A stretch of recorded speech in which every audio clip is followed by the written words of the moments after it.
j'accueille par des applaudissements notre doyen, un grand monsieur qui fait honneur à notre culture et qui justement s'efforce de transmettre le savoir aux générations futures. J'aimerais appeler le frère Minda Ngazolo ici devant vous pour qu'il puisse vous conter des récits de chez nous et vous faire un peu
Bonne fête de Kwanzaa.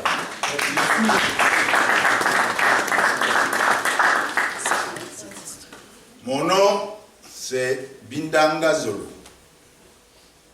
Je suis conteur, je suis porteur de récits.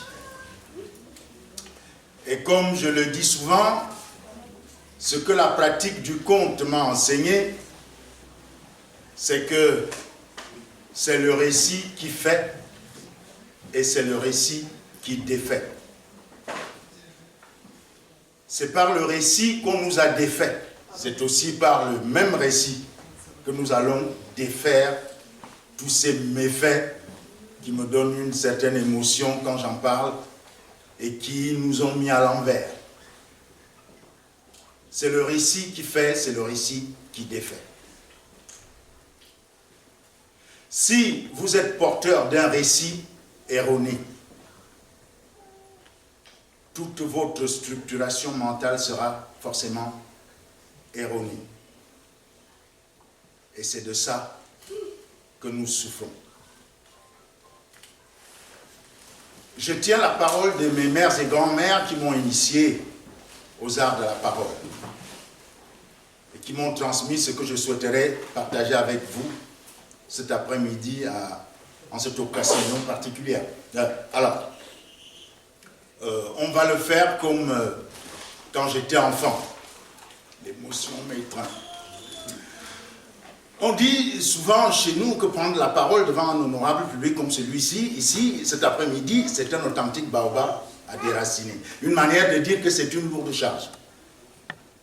Et d'où je viens dans la forêt équatoriale africaine, lorsqu'on a une lourde charge à soulever, mes chers amis, on ne le fait jamais seul. On le fait toujours avec la participation de toute la communauté. Alors ça va être simple. Quand je vous lance, vous répondez, ah, il y a des initiés dans la salle, c'est bien. Vous répondez, oui, pour me transmettre un peu de votre énergie, atténuer un peu mon émotion, pour que je puisse vous entraîner dans les méandres de l'imaginaire de mes grands-mères. Alors on va voir si la règle tient. Non pas tous ensemble comme un seul et unique être humain. Non, ça commence à venir, mais il y a encore des gens en retard. Là, je sens votre énergie m'envahir, on va pouvoir y aller. Alors, une des paroles que je souhaiterais partager avec vous cet après-midi, c'est une drôle d'histoire. Un jour comme ça, Morbinama, l'être humain, va se promener dans la forêt. C'est alors qu'au détour d'un sentier, il entend, venant du fin fond de la forêt là-bas, des gémissements. Qui va me tirer de ce piège? Je vais mourir ici. Qui peut m'aider? Intrigué, il se dirige vers la source des lamentations. Et là, qu'est-ce qu'il trouve? Il trouve Mboma, le serpent bois, pris au piège à Somoir, qu'on appelle chez les petits, d'où je viens, écouli. Le tronc est sur le serpent bois. La tête d'un côté, la queue de l'autre. L'être humain prend pitié, ce n'est pas lui qui avait tendu ce piège. Alors, il soulève le tronc, libère le serpent bois. Dès que le serpent bois sort du piège, il dit à l'être humain, Amor Binama, je ne te témoignerai jamais assez ma gratitude. Tu viens de me sauver la vie. Comme tu as décidé de me sauver la vie, sauve-moi la vie jusqu'au bout. Ça fait 3 jours que je suis coincé sous ce piège. Je n'ai rien mangé. Et là où tu me vois là, je n'ai plus assez d'énergie pour aller chercher du gibier ailleurs. Le seul gibier à m'apporter, c'est toi. Laisse-toi avaler. Mon tu vas lui dire quoi, comment ça va? Non mais ça ne va pas, non? Tu ne penses quand même pas que je t'ai sauvé la vie pour que tu prennes la mienne. Le serpent bois lui dit, mais je te comprends, Amor Benama, l'être humain, mais comprends-moi aussi. Hein? À quoi cela t'aura servi de me sauver la vie si c'est pour me laisser mourir de faim? Laisse-toi avaler, c'est tout. Où est le problème? Roger! Vous dormez déjà, on appelle Roger! Je ne vais quand même pas finir dans le ventre d'un serpent que je viens de sauver. Là-dessus, ça, le serpent va avaler l'être humain. L'être humain ne peut pas se laisser avaler par le serpent. À un moment donné, arrive Saul l'antilope. L'être humain voit l'antilope, il dit à Saul l'antilope, viens, s'il te plaît, viens, Saul l'antilope arrive, mais qu'est-ce qui se passe? Dit, voilà, je viens de sauver le serpent bois d'une mort certaine. Dès qu'il est sorti du piège, il commence à m'expliquer que ouais, ça fait 3 jours que lui n'a pas mangé et que moi je dois lui servir de déjeuner. Je ne suis pas d'accord du tout. Il faut que tu nous tranches cette affaire.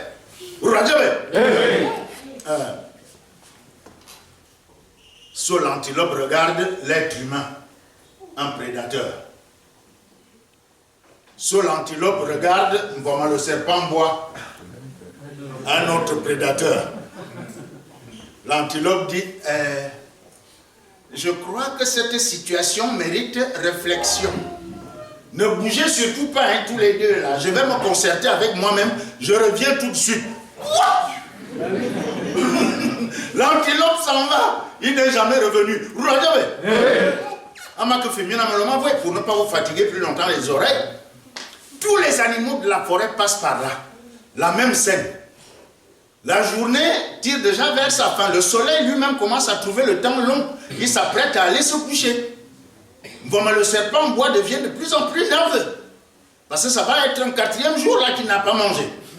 Morbina Malek lui-même de son côté commence à s'inquiéter de plus en plus. C'est pas possible, je vais finir dans le ventre de ce maudit serpent que j'ai sauvé d'un piège. Ça ne va pas se passer comme ça. Là-dessus arrive Koulou, la tortue. Opa, Morbina m'envoie la tortue, Koulou, la tortue, viens s'il te plaît. Viens, qu'est-ce qui se passe? Viens, attends, il faut nous trancher cette affaire. Il dit, quelle affaire? Il dit, voilà. Je viens de sauver le serpent bois d'une mort certaine. Dès qu'il est sorti du piège, il commence à m'expliquer que, ouais, lui, ça fait 3 jours qu'il n'a pas mangé et que je dois lui servir de déjeuner. Je ne suis pas d'accord du tout. Et aucun animal dans cette forêt ne veut trancher cette affaire. S'il te plaît, fais quelque chose. La tortue regarde l'être humain, un prédateur. La tortue regarde comme le serpent bois, un autre prédateur. Le problème, c'est que la tortue ne peut pas courir comme tous les autres là. Là, la tortue est obligée d'aller chercher à l'intérieur d'elle-même. Je crois que cette situation mérite réflexion. Voilà. Alors, en passant, c'est ce jour-là que j'ai découvert qu'en réalité, la technique policière et juridique qu'on appelle la reconstitution a été inventée ce jour-là par la tortue. Ce n'est pas par les systèmes juridiques occidentaux. Donc la tortue dit à Mboméo serpent bois, je crois que nous allons faire une reconstitution. Les deux répondent encore, reconstitue quoi? Ne cherchez pas à comprendre. Voilà, nous allons essayer de remettre les choses dans la situation où elles se trouvaient avant que la situation ne devienne carabinée. Le serpent bois, est-ce que tu accepterais de te remettre sous le tronc dans la position où tu te trouvais avant que l'affaire ne se complique? Bon, mais le serpent bois dit, si ça peut me permettre d'avaler mon l'être humain, où est le problème? Je suis d'accord. La tortue dit à mon l'être humain, mon ami, est-ce que tu pourrais soulever le tronc là pour que le serpent bois puisse se glisser sous le tronc pour remettre les choses en place?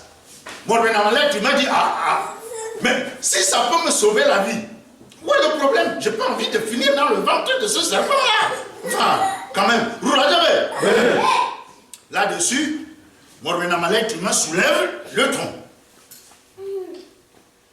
La tortue dit à le serpent, est-ce que tu pourrais te glisser sous le tronc comme on a dit? Le serpent bois dit d'accord. Le serpent bois se glisse sous le tronc. La tortue dit à Morbinama, lâche le tronc. Morbinama lâche le tronc. Et qui? Le tronc sur le serpent bois. La tête d'un côté, la queue de l'autre côté. Là, la tortue dit à Morbinama, mon ami, comme tu es généreux, libère-le encore, mais attends que je sois bien loin avant de faire des conneries.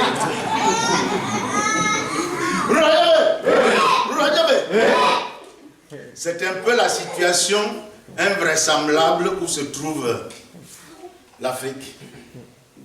Parce que par 2 fois, nous sommes venus sauver ce pays dont vous parliez tout à l'heure. Là, j'ai écouté, c'est pour ça que j'étais un peu... L'affaire commence, définitivement, les embrouilles s'installent en 1884-85. Vous connaissez celle-là? Il y a un gang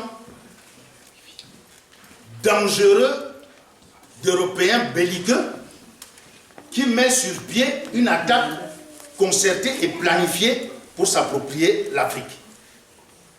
Ils savent, eux, que celui qui contrôle l'Afrique assure son avenir pour des générations et des générations. ce continent est tellement riche. C'est donc ainsi, mes chers amis, que pendant que les Africains, eux, de leur côté, sont tranquilles chez eux, ils ne se doutent de rien. Chacun dans son chacun, comme on dirait chez les Ivoiriens, zing, les Européens tombent sur les Africains. Le fameux gâteau Afrique vole en éclats, en petits morceaux comme ça, que les plus cupides et les plus avides parmi eux récupèrent plusieurs morceaux. Bismarck et l'Allemagne qui avaient organisé ce festin viennent récupérer quelques bouts qui restaient, le Togo, la Namibie et le Cameroun, avec un K. Et ce nom-là, mes chers amis, ce ne sont pas nos ancêtres qui ont donné ce nom, hein, pour ceux qui ne sont pas camerounais dans la salle. Non, non, non.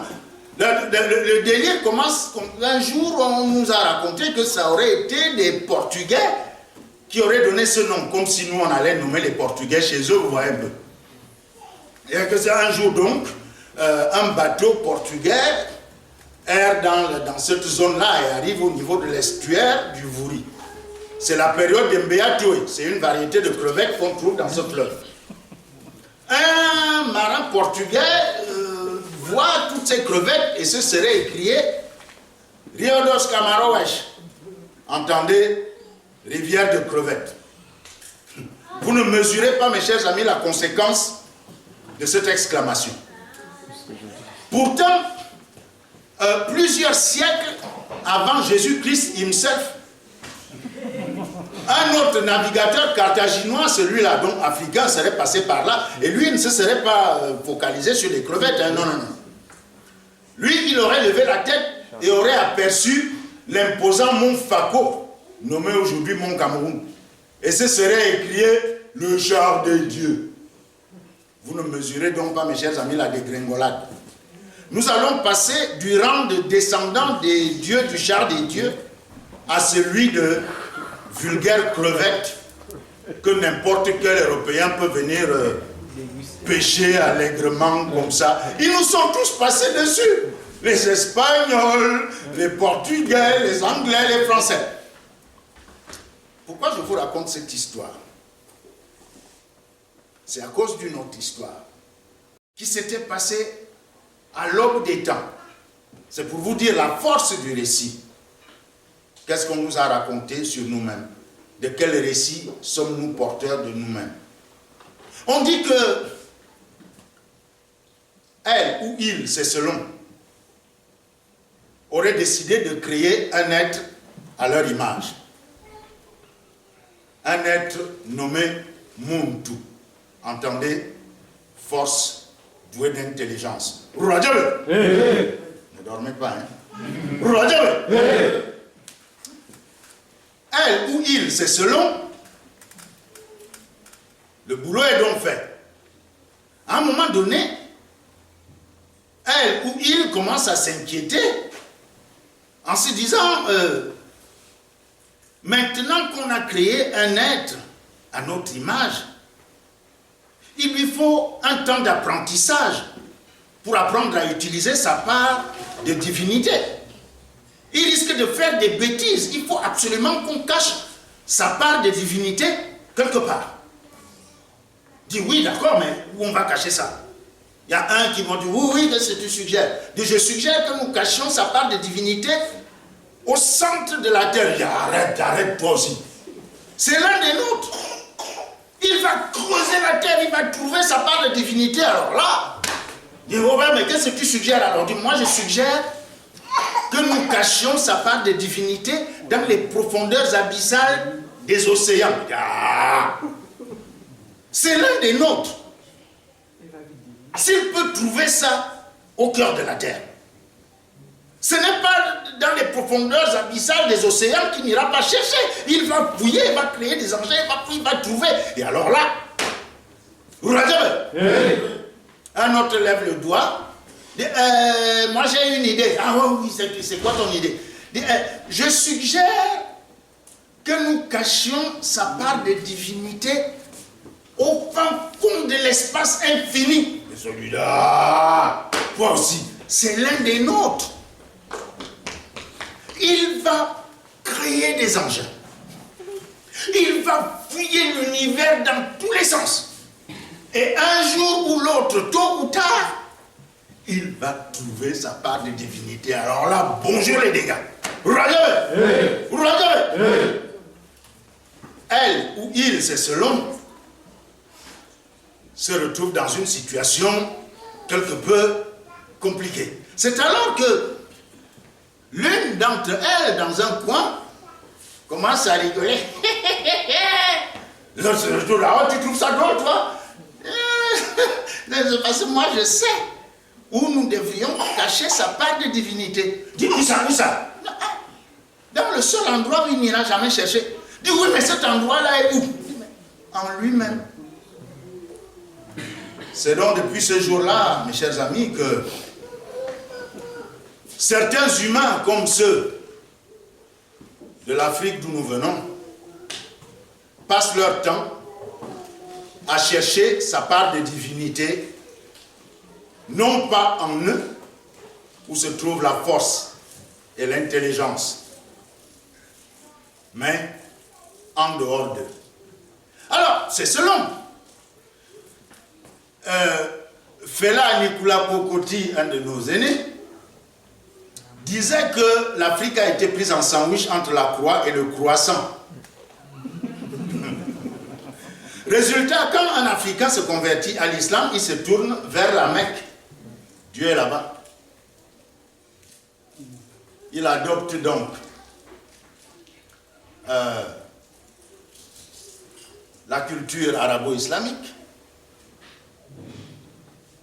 prend un prénom arabo-islamique, et le problème c'est que quand il prend un prénom arabo-islamique, à foi égale, aucun arabe ne prend un prénom africain. On va dire que depuis le temps que les Africains sont musulmans, peut-être que une fois qu'on a compté Bilal, on commence à chercher. Parce qu'il ne doit pas y avoir beaucoup de noirs dans ce paradis-là. Celui qui se convertit au christianisme, je ne parle pas de foi, hein, je parle de récits. Parce que c'est des récits qu'il s'agit.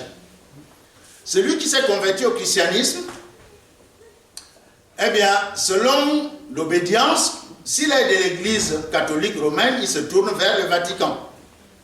Dieu est là-bas. S'il est anglican, il se tourne vers Londres. Dieu est là-bas. S'il est évangéliste et autres obédience, il se tourne vers les États-Unis. Dieu est là-bas. Et pour les mêmes raisons, il prend un prénom judéo-chrétien. Parfois, je me demande comment ça se fait. Ah ben, mais bien sûr, il n'y a pas beaucoup de saints noirs dans le paradis des chrétiens. Si on est chez les catholiques, une fois qu'on a compté Benoît de Palerme, Saint-Maurice, qui d'autres connaît? En fait, on les compte. Hein. Je ne sais pas si on peut arriver à 20. Or, il se trouve que précisément, les Africains étaient parmi les tout premiers chrétiens du côté de l'Éthiopie, là-bas, un siècle après Jésus-Christ. Depuis ce temps-là, on a un saint qui porte un nom africain. C'est ceux des martyrs de Lunganda, vous en avez entendu parler. Un certain Kizito. Hein? Ça, c'est un des rares saints africains canonisés avec un nom africain. Kizito. Vous avez vu un chrétien européen qui se prénommerait Kizito Dupont? Ah, c'est étrange, hein? Donc il y a du péri dans cette affaire. Il y a du péri dans cette affaire. C'est pour ça que Cheikh Anta Diop disait que, tu parlais de culture tout à l'heure, que le poison culturel nous a été inoculé depuis notre tendre enfance et fait partie de notre substance, à tel point que ça détermine finalement tous nos jugements. Nous sommes donc empoisonnés depuis le départ. Parce que nous sommes dans une histoire qui est l'histoire que les autres ont racontée. Nous sommes dans une projection, dans un rêve qui est le rêve des autres qui est devenu notre cauchemar. Et nous devons donc trouver le moyen d'exister à l'intérieur du rêve des autres, notre cauchemar, pour trouver notre propre voie. Autant vous dire que ce n'est pas une mince affaire. Un individu ne peut pas régler ce problème-là. Une génération ne peut pas régler ce problème-là. Ce qui m'amène au dernier conte, si vous n'êtes pas trop fatigué, au dernier conte que j'aimerais partager avec vous. Je l'appelle la métaphore de la course de relais. Vous connaissez tous l'athlétisme. Dans l'athlétisme, il y a des disciplines qui se courent en individuel. Hein? Citez-moi quelques disciplines là en individuel. Le 100 mètres. Hein? Voilà. Et il y en a une qui se court en équipe. C'est la course de relais.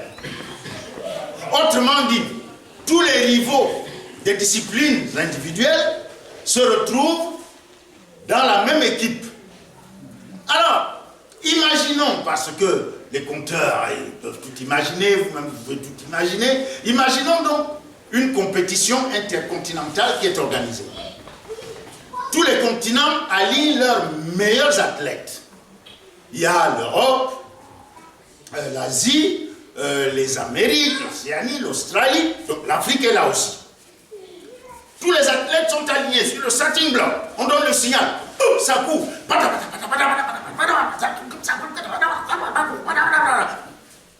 Sur la ligne africaine, il y a un problème. Le deuxième relayeur attend le témoin. Le témoin ne vient pas. Il attend le témoin ne vient pas. À un moment donné, il dit, quoi même cette histoire? Il revient sur ses pas. Ce faisant, il viole la règle du jeu. Pour voir ce qui se passe au niveau du starting block. Quand il arrive là, il trouve le premier relayeur en train de dormir sec. Il ronfle le mec sur le témoin. Donc il arrive, il le secoue comme ça. Réveille-toi, l'autre se réveille. Les enfants d'aujourd'hui ne respectent plus les aînés, quoi. Tu trouves ton grand frère en train de se concentrer pour invoquer les forces mystiques qui vont lui permettre de se propulser sur la ligne d'arrivée sans bouger d'ici, et tu viens me déranger. Mets-toi à genoux et prie. Non, grand frère, non. Là, je ne marche pas. Donne-moi le témoin là. L'autre ne veut pas lâcher le témoin. Baga, comme on dirait chez les Ivoiriens, Nyaga. Pendant ce temps, les autres avancent. Alors, on imagine le cas de figure où le petit frère, qui a beaucoup plus d'énergie, réussit à assommer le grand frère, il récupère le témoin. Toute l'énergie qu'il devait investir pour courir, il l'a dépensé à se battre contre son propre partenaire. C'est un peu comme l'équipe du Cameroun au Brésil, quoi. Ils se donnent des coups de tête entre eux. Pendant ce temps, le troisième relayeur attend le témoin. Vous dormez ou quoi? Le troisième attend le témoin ne vient pas. À un moment donné, fatigué d'attendre, il viole la règle du jeu à son tour. Il revient sur ses pas. Il trouve le deuxième relayeur.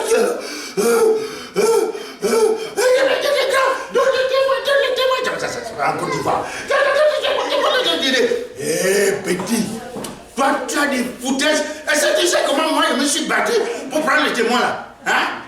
Tu veux qu'on dise que moi j'ai rien fait, quoi? Hein? Va attendre devant moi-même, je viens te donner le témoin. Donne le témoin. Dis, oh, ça c'est blanc. J'ai dit, déjà aujourd'hui là. Donne le témoin. Dis, Nyara. Ça se passe. Pendant ce temps, les autres avancent. Voilà donc la situation critique dans laquelle nous nous trouvons. ce n'est pas génétique, hein. C'est culturel.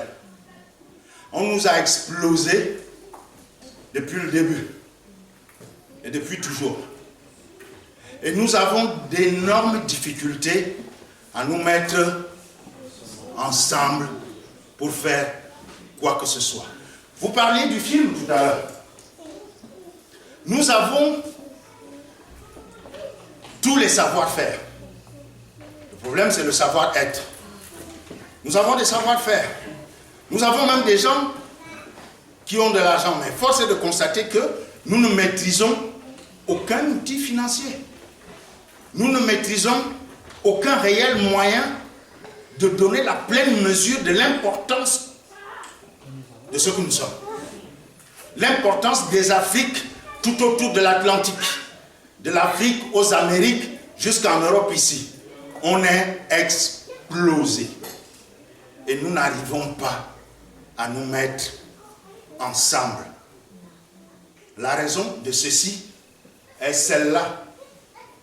C'est qu'aussi longtemps, comme disait un romancier américain que j'aimais beaucoup, Chester Himes, il disait que le problème des Noirs est tel que on serait tenté de penser que les Noirs sont psychologiquement inaptes à toute action concertée au-dessus de laquelle il y aurait un autre Noir. Que si on continuait comme ça, nous serons toujours des citoyens de seconde zone. Nous serons encore des terriens de seconde zone. Voilà l'affaire. Elle est simple, mais comme disait un de mes amis, simplicité n'est pas facilité. L'affaire est simple. Ce dont nous avons besoin, c'est de nous réapproprier nos spiritualités, c'est de nous réapproprier nos imaginaires, c'est de sublimer nos grands penseurs, c'est de sublimer nos imaginaires. Pour la petite histoire, je suis conteur. Pourquoi je suis conteur? Il se trouve que je suis comédien par ailleurs. C'est qu'un jour, j'ai découvert que si je viens en France ici, je suis arrivé en France ici avec mon petit frère, Mina Bossolongo, qui est là, et on va faire un casting. Il y a quelque chose comme 100 Noirs, Caraïbes et Afrique mélangés, pour un rôle, même pas secondaire, de figuration, souvent. Ok, donc, bah oui, parce qu'on est quand même dans une situation où les gens racontent leurs histoires et de temps en temps, c'est des histoires de blancs qui se passent dans des endroits où il n'y a que des blancs, donc c'est normal. Si on tourne un film à Abidjan, par exemple, à Bobo derrière Rail, ou à New Bell, ou à Papa, à Lagos, je ne sais pas où, il y a des endroits où il n'y a pas de blancs. Donc si on raconte une histoire qui se passe là, et qu'on décide que parce qu'il y a des blancs, parce qu'on a aussi des immigrés français chez nous, hein, donc si on va prendre un immigré français pour le mettre, il y en aura un. Donc comment nous faisons pour trouver du travail? Comment faire pour travailler? Comment faire pour qu'un porteur de récit comme moi, un artiste dramatique comme moi puisse travailler? La seule réponse que j'ai trouvée, c'est d'aller puiser dans les imaginaires de mes ancêtres et de partager ça avec les autres humains. Ni plus, ni moins. Je ne vais pas faire de casting, je me caste moi-même. J'écris mon histoire moi-même et je la joue. Donc bien entendu, on va faire comment? Et la première fois où un conte africain a été sublimé ici en France, qu'est-ce qu'il a fait? C'est un blanc. Un certain Michel Oslo. Kirikou. Ma mère m'a raconté une version de Kirikou qui s'appelle chez nous Amvenin. Mais on ne peut pas reprocher à ce monsieur d'avoir fait ça parce qu'on découvrira dans l'affaire que ce monsieur-là a passé son cycle primaire en Guinée. Il a écouté des racontes que les mamans, pardon, des récits que les mamans africaines lui ont racontés. Les mamans africaines, qu'on appelle habituellement nounous, mais ce sont des mamans. Et qui traitent ces enfants comme nos sœurs qui s'occupent des enfants des autres ici en France, comme leurs propres enfants. Et ce monsieur-là, devenu adulte, il est dessinateur, il se rappelle qu'il est africain quelque part. Et il fait ce travail-là. Et il fait travailler des comédiens africains. Il fait appel à des musiciens africains.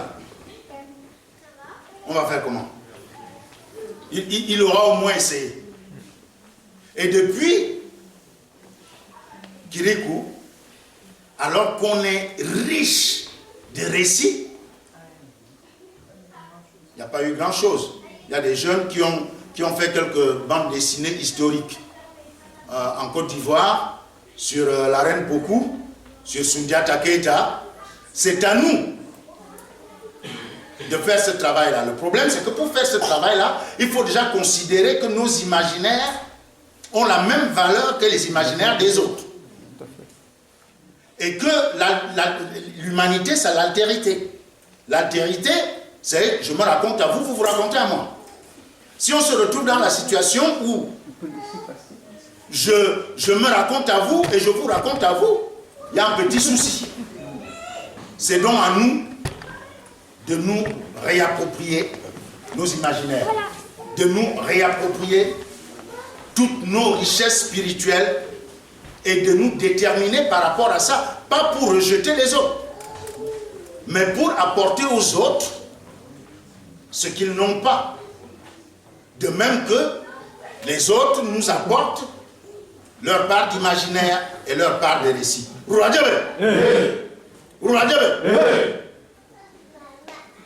Est-ce que j'ai mal parlé?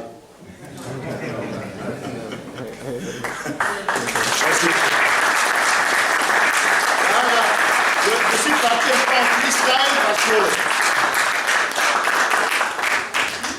Oui, je vous prie d'accueillir le grand frère Émile Abo Solombo qui va nous dire un mot.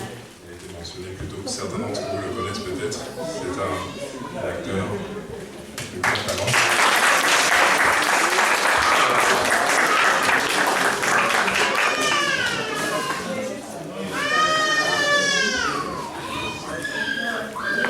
Bonsoir et merci infiniment d'être là. Je ne devais pas venir, j'étais en tournée théâtrale et c'est Bina Ngazolo, mon grand frère spirituel, qui m'a dit qu'il y avait cet événement, ce magnifique événement ici aujourd'hui. Donc je me suis permis de demander la permission de prendre la parole, 5 minutes, pas plus, juste pour dire merci. Merci infiniment parce que de voir ça, de voir ce que les passerelles qui se tissent enfin entre les générations qui sont des nôtres, celles des nôtres, Binda et moi, et les générations plus jeunes, ça fait extrêmement chaud au cœur, ça fait du bien à l'esprit, ça fait du bien à l'âme. Et juste par rapport au petit point qui a été soulevé tout à l'heure sur comment faire pour nous retrouver à faire des choses par rapport à nous. J'aimerais simplement dire, apporter, bon, c'est ma manière d'être avec mon optimisme un peu béat comme ça. J'ai l'impression que les choses vont beaucoup mieux qu'on ne le sent ou qu'on ne le dise entre nous. La frustration qui est la nôtre et qui est extrêmement légitime, c'est que nous avons toutes et tous envie que les choses se passent de manière fulgurante et que tout le continent et toutes ces diasporas soient sortis de cette espèce de cauchemar le plus rapidement possible. C'est légitime, mais il ne faut pas oublier le temps que ça a pris de déshumanisation, le temps que ça continue de prendre, parce que certains peuples qui ont été génocidés, qui ont subi des choses, parlent de ces génocides au passé. Le nôtre est permanent depuis 2000 ans, au moins. Il n'y a pas un pays dans le monde qui n'ait pas son fusil, son flingue et ses snipers braqués sur l'Afrique et les Africains, sur les nègres, comme ils nous ont appelés. Et je trouve que nous, en général, nous faisons un travail titanesque, chacun à son niveau. Le problème, c'est qu'on ne se retrouve pas assez entre nous pour nous le dire. Le problème, c'est que nous ne nous racontons pas à nous-mêmes à quel point nous sommes magnifiques. On en reparlera tout à l'heure. Simplement, le piège que les autres nous tendent la plupart du temps, c'est ceux, il y en a plusieurs, de la colère, la dépression, le découragement. Évidemment, l'esclavage volontaire, ça, c'est acquis. Ils ont leurs esclaves. Mais nous avons tendance à être extrêmement prisonniers de la colère que les autres ont insufflée en nous. Et dans la langue française, le mot en colère est formidable parce que ça voudrait dire que la colère est ici et que nous, on est là, en colère. On est dedans. Et tant que les autres nous tiennent prisonnières et prisonniers de cette colère-là qui n'est pas la nôtre, ce n'est pas nous qui avons provoqué les guerres, ce n'est pas nous qui avons institutionnalisé l'esclavagisme ou toutes les autres formes d'apartheid. Mais nous travaillons avec beaucoup de colère. Et tant que nous sommes en colère, il y a une grande partie de notre énergie que nous ne consacrons pas à insuffler de l'amour à nos enfants. Et nos enfants ont besoin de nous, non pas comme des parents en colère, non pas comme des grands frères en colère, non pas comme des grandes sœurs et des mères en colère, mais comme des mères, des pères, des grandes sœurs, des grands frères, pleins d'amour et de bienveillance. Pour la simple raison que celles et ceux qui nous ont fait tout ce mal-là, il faut juste qu'on apprenne à se dire une chose: ils sont condamnés à crever de leur propre mort. En nous faisant ce qu'ils ont fait, ils ont signé leur arrêt de mort. Et tant qu'ils ne se réhumanisent pas, on n'a pas besoin de les pousser. Comme disent les enfants, c'est celui qui dit qui est. Quand ils viennent nous parler de damnation et de malédiction, le truc avec la malédiction, selon ce que nos ancêtres enseignent, c'est que quand tu vas maudire quelqu'un, en disant « salaud !» mais ça passe d'abord par toi. Avant que la malédiction, le mot que tu envoies atteigne l'autre, s'il fait du mal à l'autre, imagine le mal qu'il t'a fait. Et donc, tout le mal qu'ils nous ont fait les ronge. La vie se charge d'eux.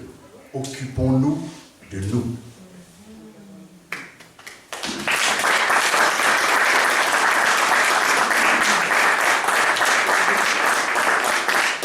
Et puisque c'est mon métier, ce que je peux proposer, le bonheur de voir ça, même si je savais que ça existe, j'ai rencontré Ngolet et quelques autres, mais on ne se rencontre pas assez. Le travail qu'il y a à faire sur les réseaux sociaux et autres est un travail, c'est le travail externe, à l'extérieur. Il y a un travail plus profond, je ne donne de leçons à personne, vous le savez toutes et tous, qui est le premier YouTube, le premier réseau social, c'est nos familles. C'est là que ça se passe. C'est là que nous devons apprendre à nos enfants à quel point ils sont beaux, à quel point ils sont magnifiques, à quel point ils sont puissants. Parce que la seule chose pour laquelle nous avons subi ce que nous avons subi, c'est que tout le monde nous envie cette magnificence. Tout le monde nous envie cette beauté. Et la larme la plus puissante, ce n'est pas la destruction par la colonisation. Ce n'est pas, c'est de nous dire que Dieu a dit « Je suis noire, mais je suis belle. Ne vous moquez pas de moi, fille de Jérusalem, c'est le soleil qui m'a brûlé. » Le soleil ne brûle la peau de personne. Il la caresse, il la charge de mélanine, il la charge d'énergie. Le problème, c'est qu'on combat des gens en disant « Tu dis que j'ai la peau brûlée » au lieu d'apprendre à se dire « Je n'ai pas la peau brûlée. Je suis béni par le soleil. » Dans les langues de nos ancêtres, c'est ça, c'est comme ça que nous nous appelons. Muindo, être solaire, en Kikongo. Et Vindi, en Béti, être solaire. On est venu nous dire que Evil, c'est noir. Ça ne veut pas dire noir. Muindo, ça ne veut pas dire noir. Ça veut dire être qui a été béni, nourri et qui est constamment protégé par le soleil. C'est ça que nous devons enseigner à nos enfants. C'est ça que nous devons nous enseigner nous-mêmes. Les ancêtres ont inscrit tout ça dans les langues et le travail magnifique que ce petit frère fait et que vous faites tous, c'est ça. Il faut nous réapproprier ça, mais dans le calme le plus total, parce que c'est nous qui avons raison. Nous ne nous sommes pas brutalisés tout seuls. Il faut éviter d'être contaminés par la haine et la brutalité des autres. Merci infiniment.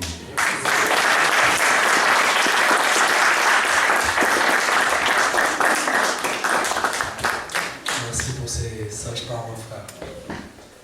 Alors, on va faire une petite pause pour souffler. Le temps peut-être pour vous de découvrir les stands, découvrir les produits, les livres, les bijoux, etc. Peut-être le temps de vous abreuver, prendre quelque chose à boire.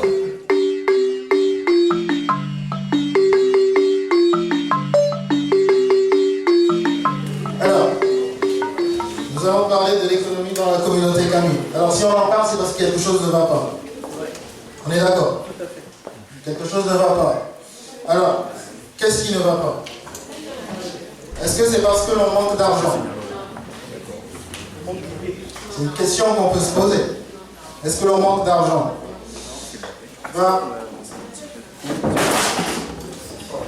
Le business des cheveux aux États-Unis dépense 500 milliards de dollars. Rien qu'aux États-Unis pour le business des cheveux. Et ça, c'est vraiment les cheveux noirs, les cheveux afro. Donc ça, c'est de l'argent que nous avons, un pouvoir dépensier que nous avons. De la même façon, le business du bleaching. Alors le bleaching, c'est quoi? C'est le fait de se dépigmenter la peau. Alors, c'est beaucoup moins que le Black Hair Business, mais on est quand même à 23 milliards de dollars dans le monde. Et il y a énormément de ces milliards de dollars qui sont dépensés dans le continent même. Et aussi dans la diaspora, en Jamaïque, etc. Donc je ne pense pas qu'on puisse dire que c'est le manque d'argent qui soit le problème.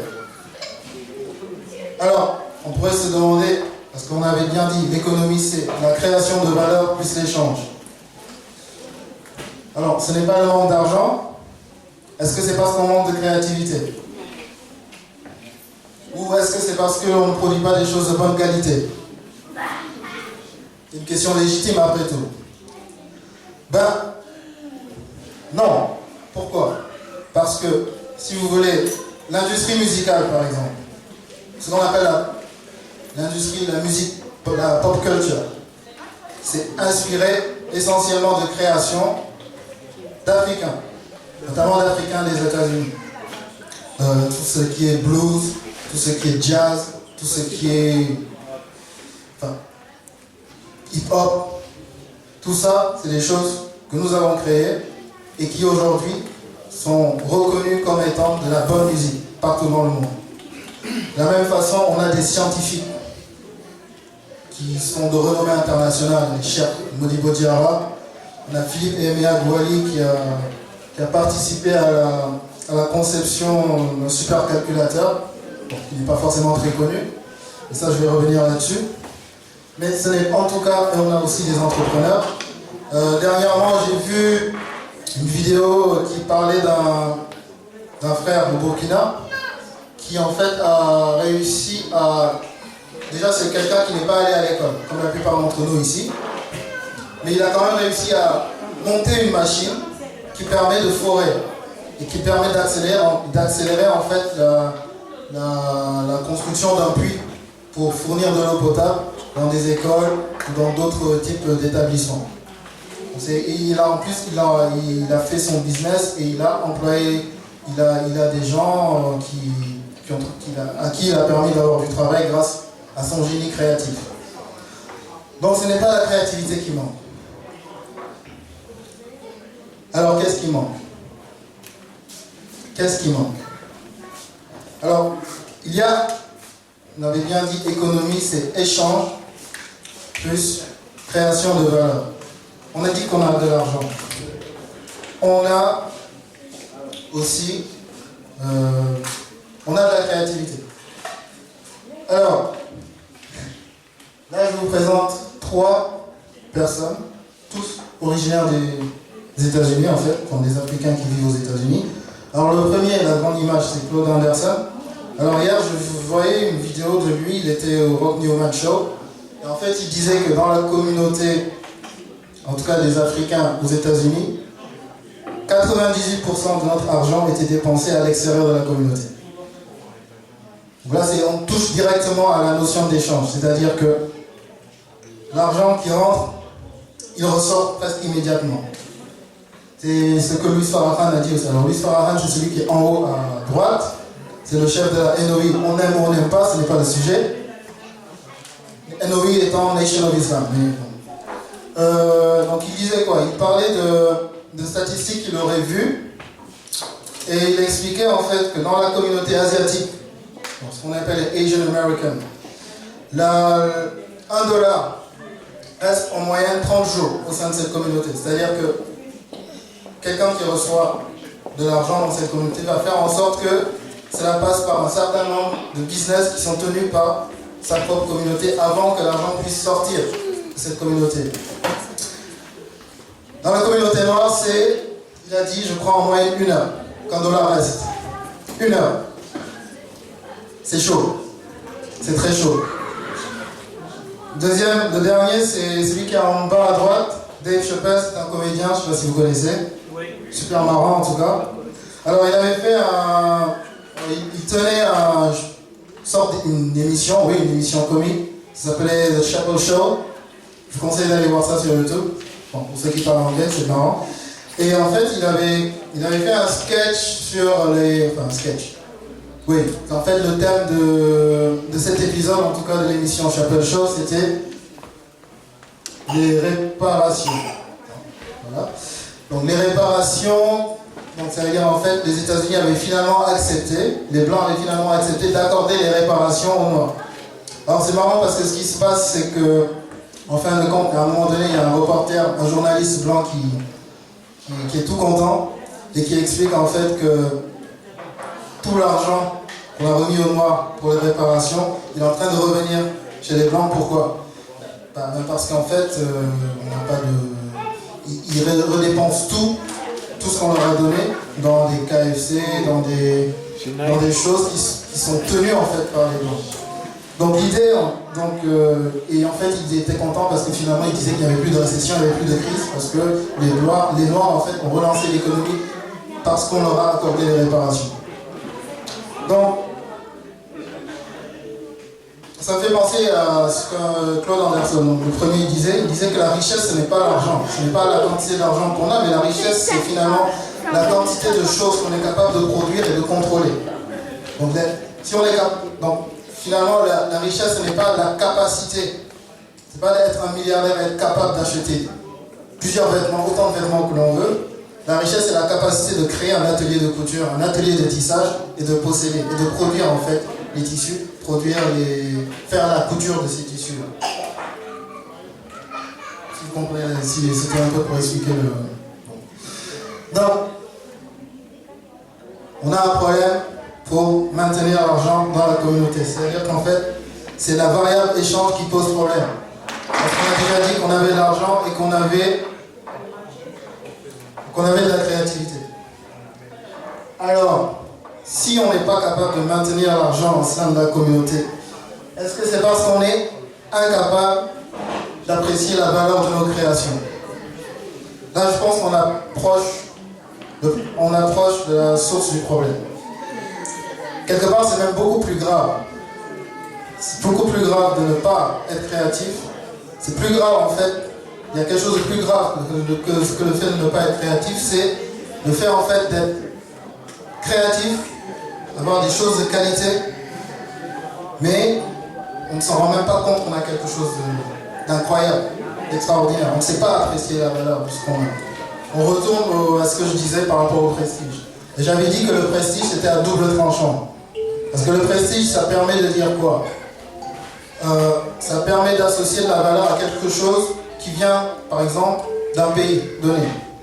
On va dire, par exemple, Ben, ce tissu-là, il vient de Chine, c'est de la soie de Chine. Ah, forcément, si c'est de la soie de Chine, le simple fait que ce soit de Chine, on va dire, ah, c'est bien.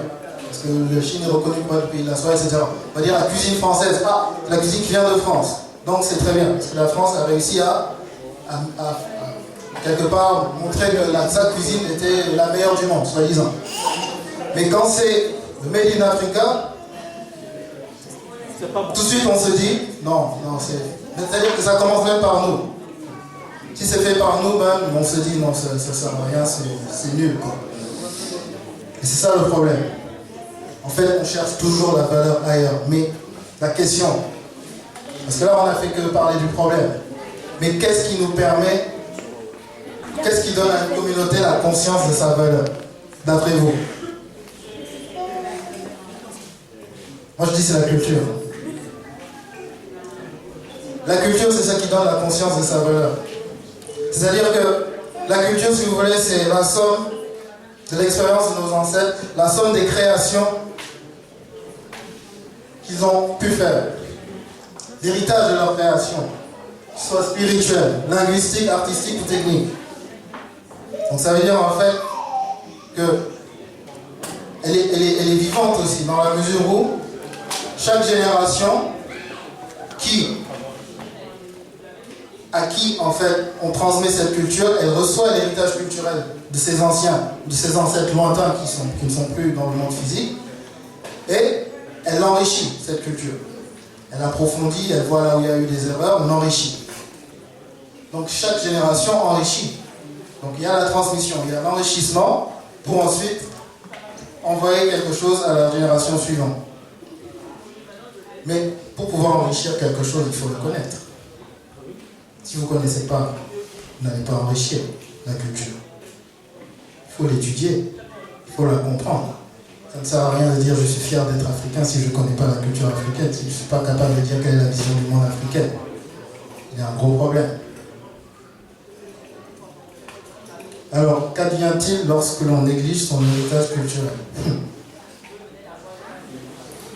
Je pense qu'on n'a pas forcément besoin de remonter à l'histoire présentielle pour comprendre ce qui peut advenir lorsqu'on néglige son héritage culturel.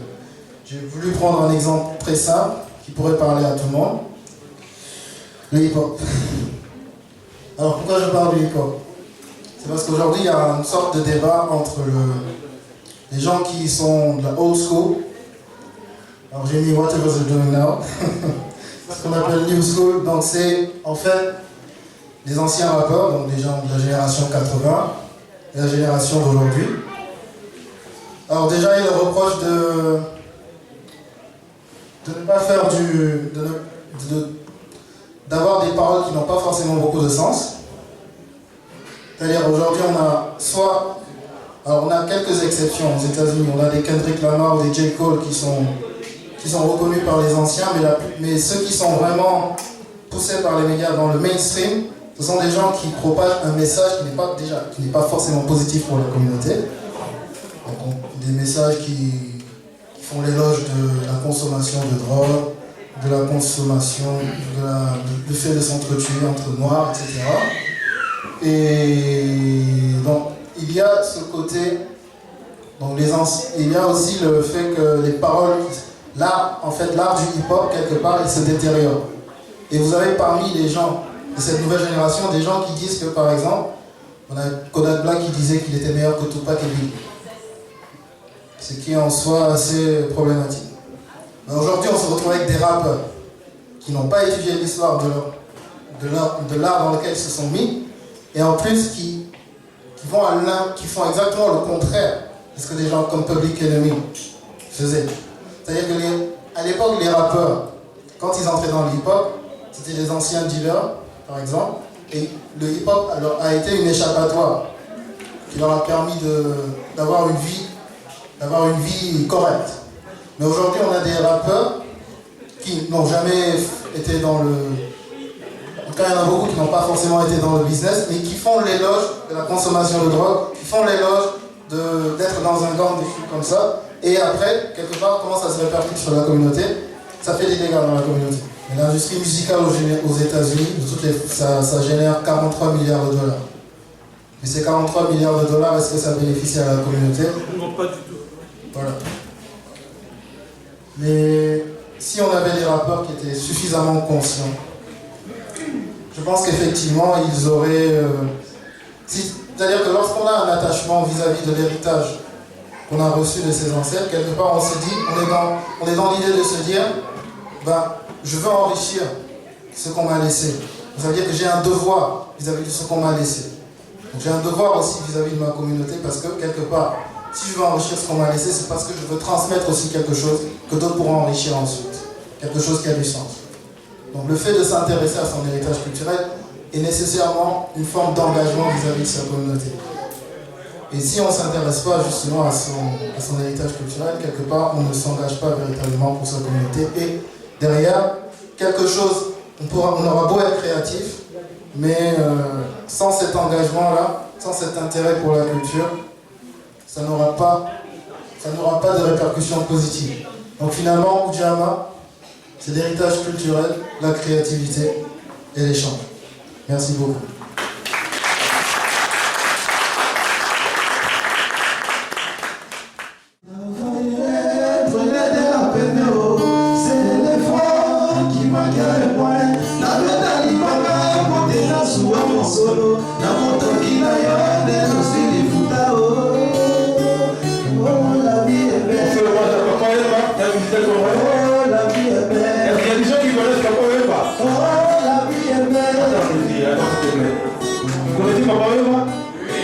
Ah ouais, on chante ensemble? Ah, on s'entend pas. On s'entend pas. On peut chanter ensemble avec vous. Ça la fait? Ah oui. Prenez la peine, c'est l'effort qui manque le moins. N'avez pas l'ibana, portez la soie au solo. La montre qui n'aille, n'est sur les boutons. Oh, la vie est belle. On va voir les mots, oh, la vie est belle. So tied to the version chest. Meet out again to guys.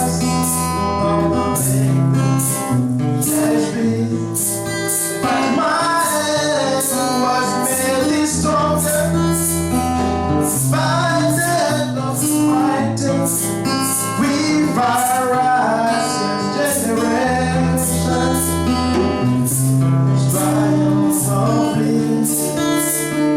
Won't you have to see another song of freedom? 'Cause all I ever had,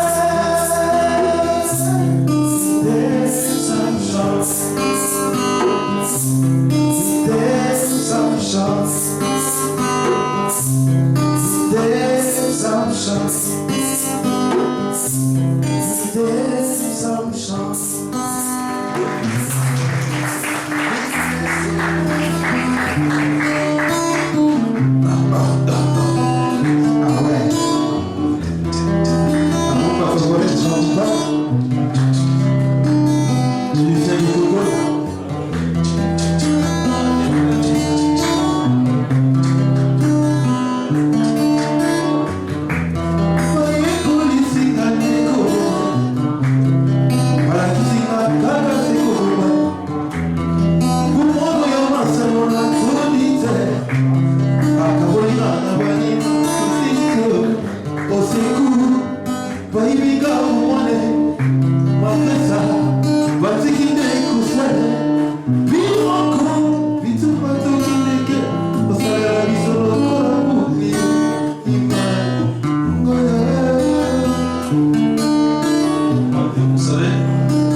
Ces chansons sortent de langue d'Afrique.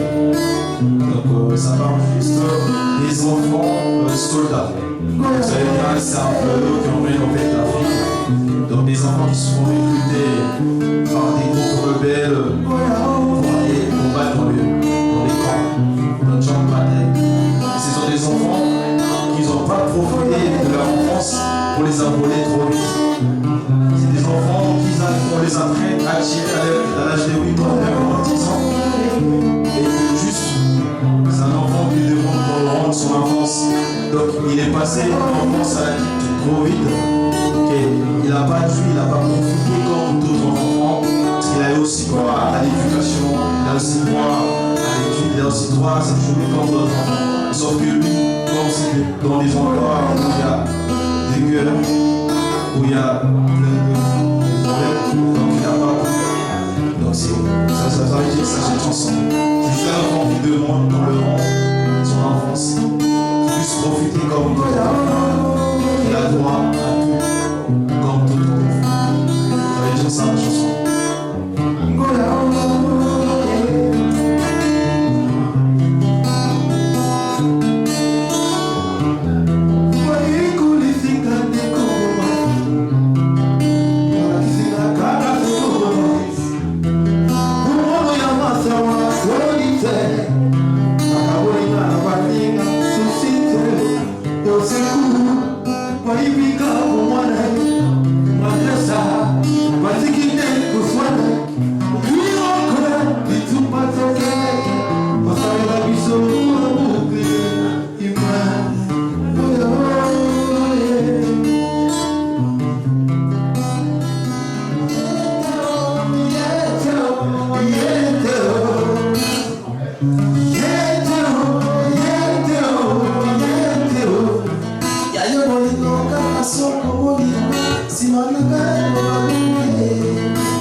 On va essayer de faire un truc ensemble.